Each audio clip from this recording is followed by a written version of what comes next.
Cooking lovers welcome back to Vantasala. ఈరోజు చేసే recipe paneer shawarma అండి. ముందు ఒక ప్లేట్ తీసుకొని కొద్దిగా కారం, కొద్దిగా పసుపు, కొద్దిగా ధనియాల పొడి, కొద్దిగా గరం మసాలా, కొద్దిగా టేస్ట్ తగ్గట్టుగా ఉప్పు, కొంచెం ఆయిల్ వేసుకొని ఒక టీ స్పూన్ పెరుగు వేసుకొని కలుపుకొని పక్కన పెట్టుకోవాలి.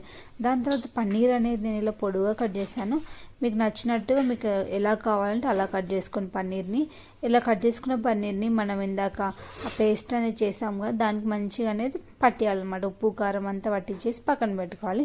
దాంతో ఒక కడాయి పెట్టుకొని కొద్దిగా నూనె, కొద్దిగా నెయ్యి వేసుకొని వేడైన తర్వాత పన్నీర్ దీంట్లో వేసుకొని ఫ్రై చేసుకోవాలి. ఎలా అంటే గోల్డెన్ బ్రౌన్ కలర్ వచ్చే వరకు, కొంచెం కలర్ చేంజ్ అయితే చాలు, అంతే, అంత కలర్ వచ్చే వరకు మనం ఫ్రై చేసుకొని పక్కన పెట్టుకోవాలి. దాని తర్వాత ఇక్కడ నేను ఆనియన్స్, క్యారెట్ అనేది ఇలా సన్నగా కట్ చేసుకొని ఫ్రై చేసుకుంటాను. దీంట్లో ఆయిల్ అనేది, ఉప్పు అనేది ఏమి వేయకుండా జస్ట్ ఫ్రై చేసుకొని పక్కన పెట్టుకోండి. దాంతో ఒక మిక్సీ జార్లో కొద్దిగా పల్లీలు, మీకు పల్లీలు ఉంటే వేయించిన పల్లీలు తీసుకోండి, కొద్దిగా పల్లీలు, కొద్దిగా జీడిపప్పు, ఒక నువ్వులు, గసగసాలు ఉన్న వేసుకొని మెత్తగా పేస్ట్ చేసుకొని కొద్దిగా వాటర్ వేసుకొని పేస్ట్ చేసుకొని పక్కన పెట్టుకోండి. దాని తర్వాత ఇక్కడ నేను చపాతీ చేస్తున్నాను.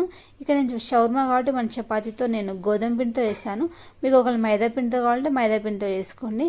ఇక చపాతీ మీద ఇందాక మనం పేస్ట్ చేస్తాము కదా పల్లీలు, అది అప్లై చేసిన తర్వాత కొద్దిగా కారం మనం కలిపాము కదా అదే పన్నీర్ కోసం అని, దానికి మిగిలిన కారం కొంచెం అప్లై చేసి కొద్దిగా ఆనియన్స్, పైనుంచి క్యారెట్, పన్నీర్ ఇలా పెట్టుకొని మనం షవర్మా ఎలా ఫోల్డ్ చేసుకుంటామో అలా చేసుకుంటే simple and easy veg paneer shawarma ready అండి. డెఫినెట్గా ట్రై చేయండి. Thank you for watching వంటశాల.